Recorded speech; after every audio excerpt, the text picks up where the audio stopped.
राजधानी दिल्ली में योगी की हाईकमान मीटिंग। दिल्ली से लौटते ही चुनाव जीतने का दिया नया फॉर्मूला। क्या जारी है योगी और मौर्य के बीच राजनीतिक तनातनी। यूपी में अब नहीं दोहराई जाएगी लोकसभा वाली गलती। यूपी में भाजपा के असंतुष्ट करने वाले प्रदर्शन से पूरा खेल बिगड़ चुका है। लोकसभा चुनाव के नतीजों के बाद कई ऐसे सीट यूपी में भाजपा का आत्मविश्वास डोला है जिस पर उन्हें पूरा भरोसा था। वहीं विपक्ष की एकजुटता भी कहीं न कहीं यूपी में रंग लाई और भाजपा कमजोर पड़ती दिखी। मगर हैरानी इस बात की है कि इन सब का हर्जाना अब यूपी के मुख्यमंत्री योगी आदित्यनाथ के सिर पर जा पड़ा है। हालांकि योगी भी कम नहीं है। सीएम योगी ने भी अपनी कमियों पर काम करके उसे सुधारने की प्रक्रिया में जुट चुके हैं।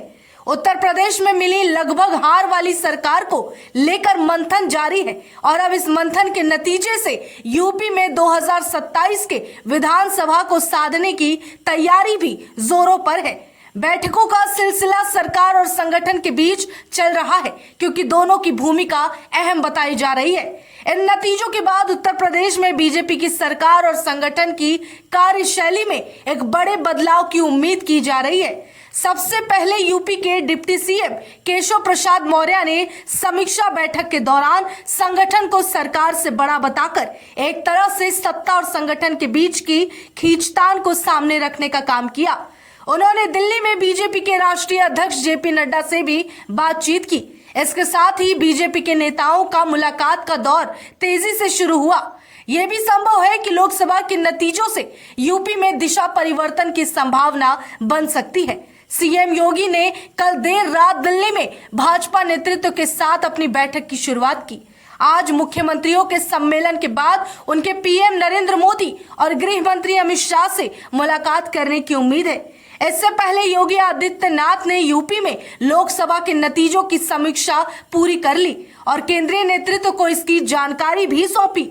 अपनी समीक्षा के दौरान योगी आदित्यनाथ ने 7 जुलाई से कल तक यानी लखनऊ में पिछले 20 दिनों में राज्य के सभी 18 मंडलों के सांसदों, विधायकों, एमएलसी से मुलाकात की। सीएम योगी ने उन्हें विकास गतिविधियों को उजागर करने और विपक्ष की अफवाहों का मुकाबला करने की सलाह भी दी है। नेताओं ने इन बैठकों में अपने निर्वाचन क्षेत्रों के मुद्दों और अपेक्षाओं को मुख्यमंत्री के सामने खुलकर रखा। सीएम योगी ने अधिकारियों को हर इलाके के लिए क्षेत्रीय विकास की नई रणनीति बनाने के निर्देश भी दिए।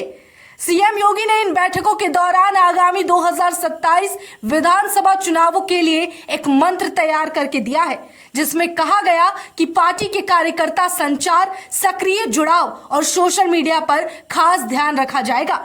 सीएम का निर्देश है कि युवा और महिला संगठनों से जुड़े युवाओं को बिना किसी रिश्वत या जाति, धर्म या पंथ के आधार पर भेदभाव के सरकारी नौकरियों के निष्पक्ष प्रावधान के बारे में बताएं। आगामी विधानसभा चुनाव की तैयारी अभी से योगी ने शुरू कर दी। अगर कोई अधिकारी सरकारी कल्याणकारी योजनाओं को लागू करने में अनिच्छा दिखाता है तो लिखित शिकायत दर्ज करें और उचित कार्रवाई का योगी ने आश्वासन भी दिया है।